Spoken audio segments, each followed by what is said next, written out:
Hello everyone, कैसे हैं आप सब लोग। आज हम करेंगे 11 सितंबर के इंपॉर्टेंट करंट अफेयर्स। जो लोग ये चैनल पहली बार देख रहे हैं, आप इस चैनल को सब्सक्राइब कर लीजिए ताकि आप लोगों को हर एक अपडेट मिलता रहे। मैंने आप लोगों को कहा था कि जो हम लोगों की ये सीरीज चल रही है, दिन के आप लोगों को बस 10 से 12 मिनट निकालने हैं। इसका पीडीएफ आप लोगों को हमारे टेलीग्राम ग्रुप पे मिल जाता है और इसके क्वेश्चंस आपको पेपर में दिखते हैं जो भी करंट अफेयर्स के पूछे जाते हैं। और साथ ही साथ आपको पता है कि जेकेएसएसबी के द्वारा अभी हाल ही में एग्जाम कंडक्ट करवाया गया था, CBT exam health and medical department का।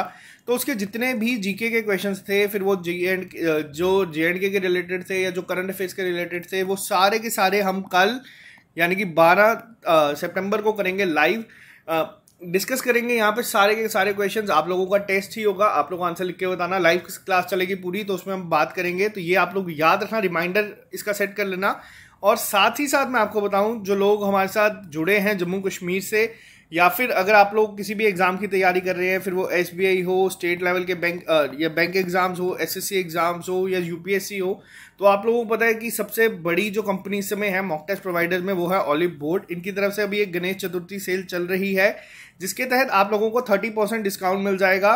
कोई भी प्लान अगर आप लोग लेना चाहते हैं जेकेएसएसबी या जेकेपीएससी का, तो जिसमें आपके finance account assistant, junior assistant, JSA, patwari, assistant registrar, JE civil, ये सब कवर होगा। तो आप लोग कोड यूज कर लीजिएगा सेलिब्रेट, तो आप लोगों को वहां पे 30% डिस्काउंट जो है वो मिल जाएगा। आमतौर पे आप लोगों को 20% डिस्काउंट मिलता है ट्रिपल एस यूज करने पे। तो ये आप लोगों ने टेस्ट लेने ही है, तो मैं आपको ये रिकमेंड करूंगा कि आप अभी ले लें, आपको ज्यादा डिस्काउंटेड रेट पे मिल जाएगा। तो video lectures, summary notes, test series सब आपको मिलेगा इसमें। तो चलिए स्टार्ट करते हैं आज की क्लास को बिना ज़्यादा टाइम वेस्ट किए। आज की क्लास में कुछ क्वेश्चंस बहुत ज़्यादा इंपॉर्टेंट है जो आपको एग्जाम में देखने को मिलेंगे ही मिलेंगे। तो सबसे पहला क्वेश्चन ही काफ़ी ज़्यादा इंपॉर्टेंट है। आपको बता दूं, एनआईआरएफ के द्वारा जो है रैंकिंग निकाली जाती है हर साल। अब एनआईआरएफ है क्या? तो ये है नेशनल इंस्टीट्यूशनल रैंकिंग फ्रेमवर्क। तो ये 6th एडिशन था। अगर एग्जाम में पूछा जाए कि ये स्टार्ट कब हुआ था, तो एस्टेब्लिश कब हुआ था, तो ये हुआ था 2015 में। पहला पॉइंट। दूसरा पॉइंट, ये किस मिनिस्ट्री के अंदर काम करता है? तो ये करता है मिनिस्ट्री ऑफ एजुकेशन के अंडर। मिनिस्ट्री ऑफ एजुकेशन के मिनिस्टर कौन है? तो वो है धर्मेंद्र प्रधान। अब आते हैं क्वेश्चन पे। क्वेश्चन क्या है कि अभी इनकी जो हाल ही में रैंकिंग आई है, कौन सा ऐसा इंस्टीट्यूट है जिसने टॉप किया है overall in the recently released 6th NIRF rankings. तो ये काफी ज्यादा इंपॉर्टेंट है, इसका याद रखना। जो टॉप किया गया है वो टॉप किया है आईआईटी मद्रास ने। बहुत ज्यादा इंपॉर्टेंट है, ये आपको आने वाले हर एक एग्जाम में दिखेगा। इसके अलावा अगर आपसे पूछा जाए सेकंड कौन था, तो सेकंड था आईआईएससी बेंगलोर। अभी इससे पहले जो एक रैंकिंग आई थी जिसमें शायद से वो हुरून रैंकिंग्स थी, तो उसके अकॉर्डिंग अगर इंडिया की बेस्ट यूनिवर्सिटी कौन है, तो वो है आईआईएससी बेंगलोर। अब यहाँ पे क्वेश्चन क्या करना है, आपको वर्ड का ध्यान देना है कि क्या पूछा गया है, आपसे कौन सी रैंकिंग पूछी गई है। एग्जाम में बहुत सारे बच्चे कंफ्यूज होंगे। मैं आपको बताता हूँ, आजकल एग्जामिनर डायरेक्ट क्वेश्चन बहुत कम पूछते हैं। अभी हाल ही में 25 तारीख को आपका आरआरबी का एग्जाम है, उसके बाद आपके स्टेट के एग्जाम्स हैं। डायरेक्ट क्वेश्चंस पूछना बंद हो चुके हैं। आपको एग्जाम में क्वेश्चंस ये नहीं पूछे जाते कि किसने टॉप किया है, आपको बस घुमा के क्वेश्चन पूछते हैं जिसमें बच्चा कंफ्यूज हो जाता है। 5 से 6 क्वेश्चन ऐसे होते भी हैं, आप लोगों ने पढ़े हुए होते हैं, बट आपको वहां पर स्ट्राइक नहीं करता, जिसकी वजह से 5-6 तो गलत होते ही होते हैं। साथ में 2-3 क्वेश्चन आप और सीरीज में गलत कर देते हैं कि कंफ्यूज होके। तो यहाँ पे इसीलिए मैं ज्यादा स्ट्रेस रखता हूं उन चीजों पे। आईआईटी मद्रास ने अभी एक हाल ही में मोटराइज्ड व्हील चेयर भी लॉन्च की थी जिसका नाम था नियो बॉट। तो ये भी याद रखना, बहुत ज्यादा इंपॉर्टेंट है। पेरेंट मिनिस्ट्री कौन सी है एनआईआरएफ की? तो वो है मिनिस्ट्री ऑफ एजुकेशन, जिसके मिनिस्टर हैं धर्मेंद्र प्रधान। बात करते हैं नेक्स्ट क्वेश्चन के ऊपर। अभी हाल ही में, अब ये क्वेश्चन काफी ज्यादा इंपॉर्टेंट है। मैं आपको बताऊंगा 4 तरीके से क्वेश्चन पूछा जा सकता है। पहला क्वेश्चन तो एज इट इज यही पूछा जाएगा कि ministry of electronics and information technology ने अभी हाल ही में किस मिनिस्ट्री के साथ पार्टनर किया है, जिसके तहत ये क्या करेंगे, मैं भी डिजिटल 3.0 जो है ये लॉन्च कर रहे हैं। एक स्पेशल कैंपेन होगा डिजिटल ऑनबोर्डिंग और ट्रेनिंग किसकी, स्ट्रीट वेंडर्स की। तो पहला क्वेश्चन क्या है, अब यहां से आप लोग देख सकते हैं मैं भी डिजिटल में, आपको तो इतना आइडिया है ही है कि ये होगा। साथ में कौन सी मिनिस्ट्री और इनके साथ ऐड हुई है जो हेल्प करेगी, तो वो है ministry of housing and urban affairs. ये आ गया आपका पहला तरीका। दूसरा क्वेश्चन क्या पूछा जा सकता है, दूसरा क्वेश्चन इस तरीके से पूछा जा सकता है कि ministry of housing and urban affairs ने MEITY के साथ मिलके अभी हाल ही में कौन सी ऐसा पोर्टल या क्या ऐसा लॉन्च किया है जिसका नाम क्या है। तो ये आपको याद रखना है, मैं भी डिजिटल 3.0 एग्जाम में हो सकता है आपको दिया जाए 1.0, 2.0, 3.0। आप लोगों को लगेगा कि हाँ यार ये तो हमने करंट अफेयर्स में पढ़ा था, बट आपको स्ट्राइक नहीं करेगा, तो याद रखना इन चीजों को भी। तीसरी चीज आजकल किस तरीके से पूछी जाती है, आपसे पूछा जाएगा कि हाउसिंग अर्बन अफेयर्स ने और इलेक्ट्रॉनिक्स मिनिस्ट्री ने अभी मिलकर मैं भी डिजिटल 3.0 लॉन्च किया है। ये किसके लिए लॉन्च किया है? तो ये लॉन्च किया गया है स्ट्रीट वेंडर्स के लिए। तो ये चीज को भी याद रखना। स्ट्रीट वेंडर्स की अगर यहां पे बात हो रही है तो आपको बता दूं एक स्कीम का नाम याद रखना, पीएम स्वनिधि स्कीम। ये भी हाल ही में लॉन्च की गई थी। किसके लिए? स्ट्रीट वेंडर्स के लिए ही। इसकी फुल फॉर्म भी याद रखना क्या है? प्रधानमंत्री, पीएम तो आप लोगों को पता ही है, प्रधानमंत्री स्ट्रीट वेंडर आत्मनिर्भर निधि। तो ये याद रखना बहुत इंपॉर्टेंट है। ये भी क्या था, इसके तहत जो स्ट्रीट वेंडर्स हैं उन लोगों को 10,000 रुपए तक का लोन मिलेगा बैंक से, जिसके लिए उनको कोलेट्रल फ्री लोन है ये, यानी कि उनको कुछ गिरवी नहीं रखना है, बट उनको ये लोन मिल जाएगा ताकि वो अपनी जो भी काम करते हैं उसको थोड़ा सा बढ़ाए। अब ये जो है ड्राइव जो है पीएम मोदी का जो विजन है क्या है, वो है सबके साथ सबका विकास, उसमें ऐड की जाती है। तो ये आपको याद रखना है। 10,000 का था और इसके साथ जो इंटरेस्ट सब्सिडी थी 10,000 रुपये लोन में वो है 7%। ये भी आजकल अगर डायरेक्ट पूछा गया तो याद रखना इंटरेस्ट सब्सिडी कितनी है, 7%। तो ये काफी इंपॉर्टेंट है आप लोगों के एग्जाम पॉइंट ऑफ व्यू से। बात करते हैं नेक्स्ट क्वेश्चन के ऊपर। थर्ड क्वेश्चन भी इंपॉर्टेंट है। क्या क्यों इंपॉर्टेंट है? अभी हाल ही में स्वच्छ सर्वेक्षण ग्रामीण 2021 और SSG 2021 प्रोटोकॉल डॉक्यूमेंट डैशबोर्ड और एक मोबाइल ऐप लॉन्च की गई है। किसके द्वारा ये लॉन्च की गई है आपको पहले ये बताना है। ये की गई है, अब नाम यहाँ पे अगर मैं आपको बताऊं कि किस मिनिस्ट्री के द्वारा की गई है तो आप लोगों को अगर मैं गेस करने के लिए 5 सेकंड देता हूं, आप लोग गेस कर लीजिए।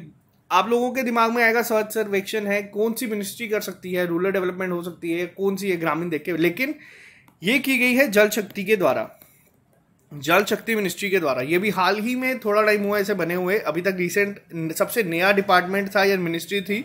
बट अगर आपसे एग्जाम में पूछा जाए लेटेस्ट मिनिस्ट्री कौन सी है जो अभी हाल ही में ऐड की गई है, तो वो है कोऑपरेशन मिनिस्ट्री। तो ये भी याद रखना, जिसके हेड हैं इस समय अमित शाह। अमित शाह इस समय होम मिनिस्टर है, होम अफेयर्स मिनिस्टर हैं। तो ये याद रखना पहला पॉइंट। कोऑपरेशन मिनिस्टर अभी 1-2 महीने पहले ही बनाई गई है। दूसरी चीज, जल शक्ति मिनिस्टर में किसने लॉन्च किया है? क्वेश्चन है यहाँ पे, लॉन्च किसके द्वारा की गई है? जल शक्ति मिनिस्टर के यूनियन मिनिस्टर हैं गजेंद्र सिंह शेखावत जी। क्या इन्होंने लॉन्च की है? नहीं, ये लॉन्च की गई है प्रहलाद सिंह पटेल जी के द्वारा, जो है इस समय मिनिस्टर ऑफ स्टेट। तो ये दोनों चीजें याद रखना। एग्जाम में पूछा जाएगा, क्वेश्चन ऐसा ही होगा, फ्रेमवर्क इसी तरीके से किया जाएगा। आप लोगों को ये भी याद रहेगा कि जल शक्ति मिनिस्ट्री ने किया है, बट आप भूल जाएंगे कि किसके द्वारा किया गया। तो ये याद रखना। इनकी कॉन्स्टिट्यूंसी क्या है? इनकी कॉन्स्टिट्यूंसी है जोधपुर।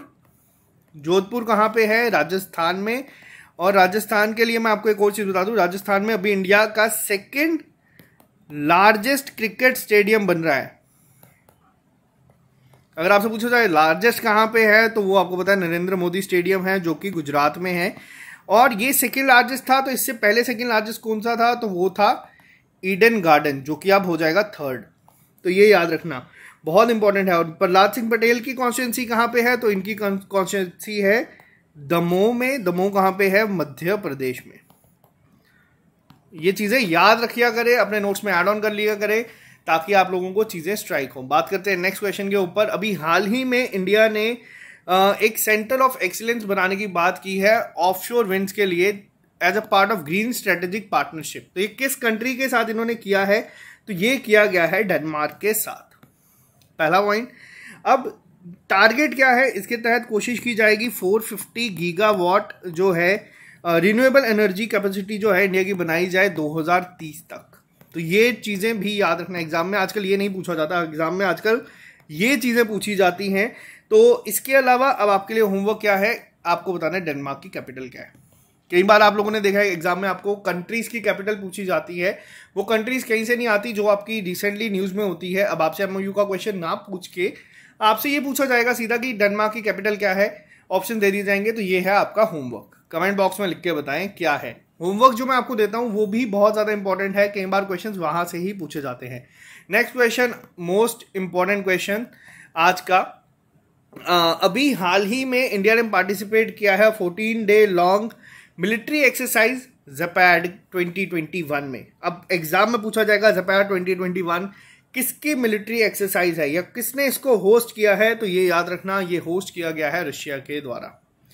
सबसे ज्यादा क्वेश्चन इंपॉर्टेंट है आज का, मिलिट्री एक्सरसाइज पे क्वेश्चन पूछा ही जा रहा है, तो आपको ये बता दूं ये जो है ये 3 से लेकर 16 सितंबर तक चलेगी। कहां पे चलेगी रशिया में, तो ये चलेगी निज़िनी में। जगह का नाम याद रखना, एग्जाम में डायरेक्ट भी पूछा जाता है आजकल। और यहाँ पे आपको एक और चीज मैं बता दूं, टोटल कितनी कंट्रीज है जिसने इसमें पार्टिसिपेट किया है। काफी सारी कंट्रीज ने किया है, मैं आपको नाम बता देता हूं एक बार। आर्मेनिया, एग्जाम में नाम नहीं पूछा जाएगा, एग्जाम में बस यही पूछा जाएगा ज़पैड 2021 किसकी है, याद रखना। लेकिन Kazakhstan, Tajikistan, India, Kyrgyzstan, Serbia, Sri Lanka और इसके अलावा जो है China, Vietnam, Myanmar, Pakistan, Uzbekistan, इन सब ने भी भेजी है। अब यहाँ पे एक और चीज बता दूं, आपको बताना है इंडिया ने काज इंद 21 किसके साथ अभी हाल ही में मिलिट्री एक्सरसाइज की है। और इसके अलावा आपको बता दूं एक जो है शेयर डेस्टिनी, ये भी अभी हाल ही में ऑर्गेनाइज करवाई गई थी चाइना के द्वारा, जिसमें 4 कंट्रीज थी। कौन कौन सी थी? पाकिस्तान, मंगोलिया और बाकी 2 आप लोग कमेंट बॉक्स में लिख के बताइए। मैं आपको सारी चीजें यहाँ पे डिस्कस कर रहा हूँ, इसका नाम याद रखना बहुत इंपॉर्टेंट है, एग्जाम में पूछा जाएगा। बात करते हैं नेक्स्ट क्वेश्चन के ऊपर। अभी हाल ही में प्रेसिडेंट रामनाथ कोविंद जी ने रिसेंटली अपॉइंट किए हैं कुछ गवर्नर्स को। ये कहाँ कौन कौन सी स्टेट के हैं, और ये क्वेश्चन आज का बहुत ज्यादा इंपॉर्टेंट है, क्योंकि आपको मैंने पहले भी बताया था गवर्नर पहले रीशफल हुए थे, फिर यूनियन मिनिस्टर रीशफल हुए थे, अब वापस से कुछ गवर्नर्स को अभी अपॉइंट किया गया है। तो ज्यादा चांसेस एग्जाम में पूछे जाने के इनके रहते हैं कि जो भी हाल ही में हुए जाते हैं, क्योंकि बच्चे पढ़ते हैं। तो आप लोगों को बता दूं ये सबसे ज्यादा इंपॉर्टेंट क्वेश्चन है आज का। मैं आपको सारा एक बार यहाँ पे बता देता हूँ कौन कौन अभी अपॉइंट किया गया है।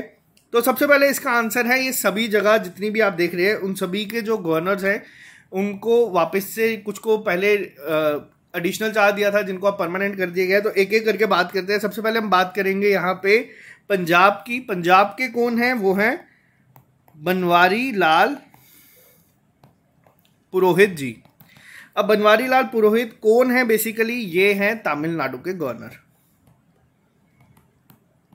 पहला पॉइंट। तो इन्हें क्या दिया गया था? इन्हें एडिशनल चार्ज दिया गया था गवर्नर ऑफ पंजाब का, लेकिन अब क्या है, अब इन्हें अपॉइंट कर दिया गया है as a regular governor of Punjab. तो इनका नाम पहले याद रखना। दूसरी चीज अब मैं यहां पे आपको बताता हूं तमिलनाडु के कौन है। अब पहले आप लोगों ने देखा बनवारी लाल पुरोहित किसके हैं? पंजाब के। तमिलनाडु के कौन बने हैं अब? तो वो है रविंद्र नारायण रवि जी, ये है तमिलनाडु के। एग्जाम में क्वेश्चन याद रखना, ज्यादातर चांसेस ये हैं कि तमिलनाडु का पूछा जाए। तमिलनाडु के कौन है अब? तो वो है रविंद्र नारायण रवि जी। पहले बनवारी लाल पुरोहित एडिशनल चार्ज था पंजाब का और तमिलनाडु का, लेकिन अब इनको पंजाब का ही दे दिया गया है। तो ये याद रखना, रविंद्र नारायण रवि जी जो हैं ये गवर्नर किसके थे? नागालैंड के, और इन्हें अब अपॉइंट कर दिया गया है तमिलनाडु का। बात करते हैं नेक्स्ट पे, नागालैंड के कौन है फिर? अब नागालैंड के हैं इस समय जगदीश मुखी। अब जगदीश मुखी किस स्टेट के और गवर्नर हैं? ये है असम के, जिन्हें अभी एडिशनल चार्ज दे दिया गया है to discharge the function of governor of Nagaland in addition to his duty until regular arrangement has been made. तो एडिशनल चार्ज दिया है, हो सकता है यहाँ पे आपको चेंज हो। उत्तराखंड के कौन है? कल हमने देखा बेबी रानी मौर्य के डिजाइन के बाद कौन बने हैं? वो हैं गुरमीत सिंह। ये आर्मी के लेफ्टिनेंट जनरल रह चुके हैं, रिटायर्ड। तो इनका नाम भी आप लोगों को याद रखना है। तो ये सारे आपको याद रखने हैं। इसके अलावा मैं आपको बता देता हूं अरुणाचल प्रदेश के जो हैं वो अभी नए बने हैं। क्या नाम है इनका? इनका नाम है BD मिश्रा। ये भी आर्मी के हैं, रिटायर्ड ब्रिगेडियर हैं। तो इन्हें भी मिला है और इन्हें ही एडिशनल चार्ज दिया गया है किसका? मिजोरम का। और अगर हम बात करें यहाँ पे गंगा प्रसाद, ये कौन है इस समय? तो ये हैं सिक्किम के। मिनिस्टर जिन्हें एडिशनल चार्ज दिया गया है मणिपुर का। और आपको बता दूं ये जो 7 सिस्टर्स आती हैं आपकी यहाँ पे नॉर्थ ईस्ट की, तो ये काफ़ी कंफ्यूजिंग होती है, तो इनको थोड़ा सा याद रखना है, इनको 1-2 बार अपने पेजेस पे लिख लीजिए। और ये काफ़ी इंपॉर्टेंट क्वेश्चन है, आपके एग्जाम पॉइंट ऑफ व्यू से पेपर में आपसे ज़रूर पूछा जाएगा, एक ना एक तो आपको एग्जाम में आएगा। बात करते हैं नेक्स्ट क्वेश्चन के ऊपर। अभी हाल ही में कौन सी ऐसी कंट्री है जिसने पहली बार सक्सेसफुल कंडक्ट करा है underwater test of submarine launch ballistic missile SLBM? तो ये किसके द्वारा किया गया है? तो ये किया गया है साउथ कोरिया के द्वारा। और ऐसा करने वाला ये अभी शायद 8th कंट्री है जिसने किया है। अब आप लोगों को एक क्वेश्चन मेरी तरफ से है कि क्या इंडिया ने के पास ये टेक्नोलॉजी है? तो मैं आपको बता दूं कि इंडिया के पास ये टेक्नोलॉजी है। आप लोग देख रहे हैं साउथ कोरिया अब लॉन्च कर रहे हैं, इंडिया के पास पहले से। कौन कौन सी कंट्रीज के पास ये है तो मैं आपको एक बार जल्दी से बता दूं। USA, China, Russia, UK, France, India. और इनके बाद ये करने वाला जो है 8th कंट्री बना है। 1 2 3 4 5 6 एक कंट्री और है, उसका नाम मुझे अभी स्ट्राइक नहीं कर रहा, तो जब स्ट्राइक करेगा मैं आपको बता दूंगा। बट फिलहाल आपको याद रखना है कि साउथ कोरिया ने भी हाल ही में किया है और ये 8th कंट्री है जिसने किया है। और इंडिया की बात करूं तो इंडिया कुछ ही कंट्रीज में आता है जिन्होंने अपना खुद का एयरक्राफ्ट कैरियर बनाया है। उसका नाम बहुत इंपॉर्टेंट है, एग्जाम में ये तो जरूर आएगा ही आएगा। INS विक्रांत, याद रखना, इंडिया की तरफ से जो बनाया गया है एयरक्राफ्ट कैरियर। बात करते हैं नेक्स्ट क्वेश्चन के ऊपर। अभी हाल ही में मोस्ट इंपॉर्टेंट क्वेश्चन है ये भी, जो भी ये आपके इस टेक्नोलॉजी पे होता है और इंडिया के काफ़ी चीज़ों में आता है यहाँ पे, तो ये इंपॉर्टेंट है। अब यहाँ पे क्वेश्चन क्या है, अभी हाल ही में इंडिया ने पहला अपना इमरजेंसी लैंडिंग फैसिलिटी शुरू की है इंडियन एयरफोर्स के प्लेन की और national highway inaugurated eight which state? तो ये है क्या? तो आपको पहला मैं बता दूं, ये पहली बार लॉन्च किया गया है इंडिया के द्वारा, जिसमें आप देख सकते हैं कि नेशनल हाईवे में इमरजेंसी लैंडिंग फैसिलिटी प्रोवाइड की गई है। किस स्टेट में की गई है? तो ये की गई है राजस्थान में। कौन सा नेशनल हाईवे है? तो वो है नेशनल हाईवे 925, NH 925। अब आपके सिलेबस में एक टॉपिक है ट्रांसपोर्ट एंड कम्युनिकेशन। अब ये जो है ये बहुत ज़्यादा इंपॉर्टेंट है, हो सकता है आपसे डायरेक्ट एग्जाम में यही पूछा जाए। और ये इंडिया का पहला इमरजेंसी लैंडिंग फैसिलिटी है, तो ये इसीलिए काफ़ी ज़्यादा इंपॉर्टेंट है। बात करते हैं नेक्स्ट क्वेश्चन के ऊपर। अभी हाल ही में दुनिया का लार्जेस्ट प्लांट बनाया है to capture carbon dioxide from air starts operating in which country? तो पहली तो इसका नाम याद रखना है, इसका नाम है ऑर्का। किसने स्टार्ट किया है, कौन सी कंट्री ने किया है? तो ये किया गया है आइसलैंड के द्वारा। और ये इस तरीके के क्वेश्चन SSC JK SSB में बहुत बार पूछे जाते हैं। तो ये जो कैप्चर कितना कर सकता है, तो ये कैप्चर कर सकता है 4000 tonne of carbon dioxide in 1 year. तो ये आपको याद रखना है। आइसलैंड की अगर मैं बात करूं तो आइसलैंड की कैपिटल आप लोग कमेंट बॉक्स में लिख के बताएंगे। इनफैक्ट आप इन सभी की कैपिटल कमेंट बॉक्स में लिख के बताना क्या क्या है। नीदरलैंड, डेनमार्क, स्पेन, आइसलैंड, इन सब की कैपिटल लिख के बताना। गूगल की हेल्प आप लोग ले सकते हैं। बात करते हैं नेक्स्ट क्वेश्चन के ऊपर। अभी हाल ही में वर्ल्ड सुसाइड प्रिवेंशन डे जो है ऑब्जर्व किया जाता है हर साल 10 सितंबर को। डेट याद रखना। थीम क्या थी इसकी? इसकी थीम बहुत ज़्यादा इंपॉर्टेंट है, एग्जाम में पूछी जाती है। इसकी थीम थी creating hope through action. Most important question है आज का ये भी। एग्जाम में इस तरीके के डेज भी पूछे जाते हैं, इस तरीके की थीम्स भी पूछी जाती है, तो ये आपको याद रखना है। बात करते हैं नेक्स्ट क्वेश्चन के ऊपर। कोल इंडिया लिमिटेड ने अभी हाल ही में एक MOU साइन किया है किस स्टेट के साथ, जिसके तहत कोशिश की जाएगी कि जो हेल्थ इंफ्रास्ट्रक्चर है उस स्टेट का वो ज़्यादा मजबूत किया जा सके। तो ये किया गया है कोल इंडिया लिमिटेड ने असम गवर्नमेंट के साथ। असम गवर्नमेंट के बारे में मैंने आपको अभी बताया है। असम का एक फेस्टिवल काफ़ी फेमस है, बिहू। डांस फॉर्म भी है यहाँ पे। असम का जो ओरांग नेशनल पार्क है, इसका नाम अब बदल के राजीव गांधी ओरांग नेशनल पार्क कर दिया गया है। वन हॉर्न राइनोस के लिए काफ़ी फेमस है काजीरंगा नेशनल पार्क, तो ये भी याद रखना। और एक है मनास। ये तीनों बहुत बार एग्जाम में पूछे गए हैं। असम के गवर्नर कौन है? तो ये याद रखना, जगदीश मुखी। अब अभी मैंने आप लोगों को बताया है, अभी आप लोग मुझे बताएंगे कि इन्हें किसका एडिशनल चार्ज और दिया है एग्जाम में। और यहाँ पे एक एयरपोर्ट काफ़ी इंपॉर्टेंट है जिसका नाम है लोकप्रिय गोपीनाथ बोरदोली इंटरनेशनल एयरपोर्ट। कई बार एग्जाम में एयरपोर्ट्स भी आते हैं। नेक्स्ट क्वेश्चन बहुत ज़्यादा इंपॉर्टेंट है।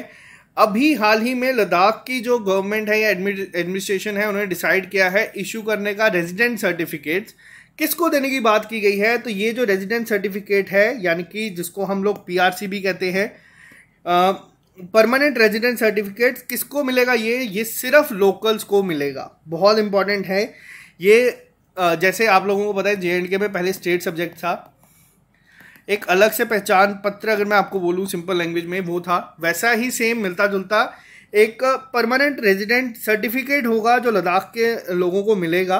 तो ये इशू किया जाएगा किसके द्वारा? जो कॉम्पिटेंट अथॉरिटीज़ हैं लेह और कारगिल की, उनके द्वारा। इसके साथ जो ये रीज़न क्या है, तो रीज़न बेसिकली ये है कि जितनी भी वहाँ पे नॉन गैजेटेड पोस्ट हैं उसके लिए सिर्फ लोकल्स ही अप्लाई कर सके। तो ये काफ़ी इंपॉर्टेंट होगा। तो ये ही चीज़ याद रखना बहुत ज़्यादा इंपॉर्टेंट है। जम्मू कश्मीर में डोमिसाइल सर्टिफिकेट आप लोगों ने देखा होगा, उसी की तरह आप लोग मिलता जुलता मान लीजिए, बट ये सिर्फ वहाँ के लोकल रेजिडेंट्स को मिलेगा। जम्मू कश्मीर में ऐसा नहीं है। यहाँ पे जो लोग काफ़ी सारे क्राइटेरियाज आए थे, जो लोग 15 साल से रहते हैं उन्हें मिलेगा, या फिर जो 7 साल से ज़्यादा यहाँ पे पढ़ रहे हैं उन लोगों को भी मिलेगा। बट लद्दाख में ऐसा नहीं है। लद्दाख में जो सिर्फ लोकल्स हैं वहाँ के, उन्हें ही ये परमानेंट रेजिडेंट सर्टिफिकेट मिलेगा। तो ये याद रखना। लद्दाख के लिए अगर मैं आपको थोड़ी सी चीज़ें बता दूं तो लद्दाख ने अभी सिक्किम के साथ किया था MOU साइन, जिसमें 2025 तक पूरी की पूरी यूटी को ऑर्गेनिक बनाने की बात की गई है। इसके साथ सिक्किम इंडिया की पहली ऐसी स्टेट है जो कि कंप्लीटली ऑर्गेनिक है। यहाँ पे 100% सारी चीज़ें ऑर्गेनिक होती है और बैन है यहाँ पे फर्टिलाइजर्स और केमिकल सब कुछ। लद्दाख के में ही इस समय ग्रीन हाइड्रोजन मोबिलिटी प्रोजेक्ट भी बना रहे हैं। कौन बना रहा है? तो ये बना रही है NTPC, renewable energy limited. Ladakh ने अभी अपना ब्लैक नेक्ड क्रेन को स्टेट बर्ड डिक्लेयर किया है। और अगर मैं बात करूं यहाँ पे लद्दाख की ही, तो जो स्नो लेपर्ड है इसको किया गया है स्टेट एनिमल। लद्दाख का एक डांस है शोंडोल डांस, जिसने अभी वर्ल्ड रिकॉर्ड बनाया है। सबसे ज़्यादा विमेन ने इसको पार्टिसिपेट किया था, 400 प्लस थी, एग्जैक्ट मुझे याद नहीं है। इसके अलावा लद्दाख की अगर मैं बात करूं तो लद्दाख में अभी जो गवर्नर है इस समय, उनका नाम है RK माथुर। लद्दाख की एक और आपको करंट अफेयर्स में ही मैं यहाँ पे चीज़ें सारी क्लियर कर देता हूँ ताकि आपको याद रहे, कोई ना कोई इसमें एग्जाम में ज़रूर देखने को मिलेगी। लद्दाख का एक फेस्टिवल है जिसका नाम है लोसार फेस्टिवल, बहुत ज़्यादा इंपॉर्टेंट है। लद्दाख को एक भारत श्रेष्ठ भारत में टाई अप किया गया है तमिलनाडु के साथ, और तमिलनाडु को ही किया गया है JNK के साथ। तो ये काफ़ी इंपॉर्टेंट चीज़ें हैं करंट अफेयर्स में, आप लोगों को मैंने यहाँ पे बता दी हैं। इसके अलावा आप लोगों को जो भी लद्दाख के रिलेटेड करंट अफेयर्स याद हैं आप लोग कमेंट बॉक्स में लिख के बताएं। ऐसे आप लोगों का भी रिवीजन होता है, आप लोगों ने भी जो चीज़ें पढ़ी हैं आपको स्ट्राइक होगी। थोड़े से क्वेश्चन मैं आपको इंपॉर्टेंट ये भी बता दूं, जो इस समय आपके लद्दाख में आइस हॉकी टूर्नामेंट हुई थी, ये किसने जीती है? ये जीती है ITBP ने। हराया किसको था? हराया है लद्दाख को। और पहली बार यहाँ पे वुमेन टीम ने भी पार्टिसिपेट किया था। इसके अलावा और जो क्वेश्चंस हैं वो ये है कि लद्दाख के रिलेटेड एक और क्वेश्चन काफ़ी इंपॉर्टेंट था। लद्दाख के जो हाई कोर्ट है उसका नाम बदल दिया गया है। पहले था यहाँ पे Jammu and Kashmir high court, लेकिन अब है Jammu Kashmir and Ladakh high court. तो ये सारे इंपॉर्टेंट करंट अफेयर्स थे लद्दाख के रिलेटेड भी। तो चलिए आज के लिए सिर्फ इतना ही, मिलते हैं आप लोगों से कल नए लेक्चर के साथ। लद्दाख में जो अभी एग्जाम होने वाला है पंचायत अकाउंट असिस्टेंट का, उसके लिए नोट्स आप लोगों को ऑली बोर्ड की ऐप पर मिल जाएंगे। टेस्ट सीरीज में आपको रिकमेंड करूंगा जो JNK में टेस्ट के दौरान यहाँ पे थी, इसमें थोड़ा सा मॉडिफिकेशन कर दिया गया है, आप लोग वही टेस्ट दे सकते हैं, या आपको पूरा एक सही लेवल दिखेगा जैसे एग्जाम का था। तो चलिए आज के लिए सिर्फ इतना ही। Bye bye, take care, all the best. I hope ये लेक्चर आप लोगों को पसंद आते हैं। जितनी भी ज़्यादा चीज़ें मैं यहाँ पे आपके साथ डिस्कस करता हूँ, आप भी जब करंट अफेयर्स पढ़ते हैं, जो चीज़ आपको स्ट्राइक करती है या तो आप अपने नोट्स में साथ में ऐड ऑन कर लीजिए करें, क्योंकि एक बार अगर आप लिख लेंगे आपको वो चीज़ कभी नहीं भूलेगी। तो आज के लिए सिर्फ इतना ही, मिलते हैं आप लोगों से कल लेक्चर के साथ। और कल बहुत इंपॉर्टेंट सेशन होगा आपका 9 बजे, वो 1-1.5 घंटे का होगा। सारे क्वेश्चन डिस्कस करेंगे, बहुत मजा आएगा आप लोगों को, और मजे मजे में आप बहुत सारी चीज़ें सीखोगे भी।